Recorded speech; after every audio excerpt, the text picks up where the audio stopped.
জ্বালা সয়েছ যে তুমি, তোমারই খুনে লাল তাইফের ভূমি।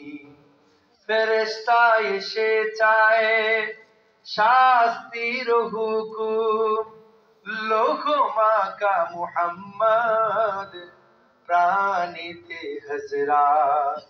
হে আল্লাহ দয়া করো হে তায়েফবাসী, ওরা চিনেনি তো আমি যে মুহাম্মদ। পড়েন আল্লাহু আকবার। জোরে বলেন তো, এই নবীকে দরকার আছে না নাই? দরকার আছে? তো চিৎকার দিয়ে নবীকে ডাক দিয়ে বলেন ইয়া রাসূলুল্লাহ, ইয়া রাসূলুল্লাহ।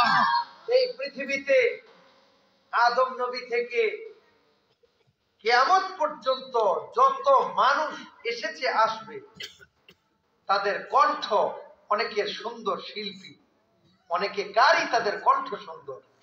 পৃথিবীতে যত কণ্ঠস্বর আছে সব কণ্ঠগুলোকে এক জায়গায় রাখলে যত সুন্দর হবে, আমার নবীর কণ্ঠ তার চাইতে কোটি গুণ বেশি সুন্দর। সুবহানাল্লাহ।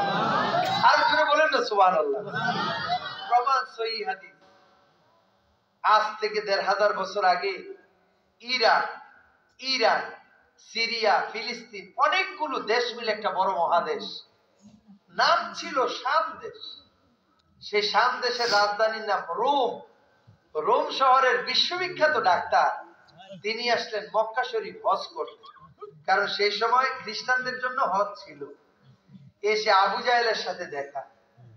আবু জাহেল বলল, বিশ্ববিখ্যাত ডাক্তার তুমি আমার মক্কা শরীফ আসছো, তোমাকে কংগ্রাচুলেশন, সুস্বাগত। তবে ডাক্তার সাহেব আসছেন ভালো, কান একটু খাড়া করে শোনেন। আমার একটা ছোট্ট ভাতিজা আছে, নাম তার মুহাম্মদ, সবাই বলেন সাল্লাল্লাহু আলাইহি ওয়াসাল্লাম। ডাক্তার সাহেব খবরদার আমার এই ভাতিজার আশেপাশে আপনি যাবেন না। রোমের চিকিৎসক বলল, ভাই এটা আপনি কি বললেন? আমি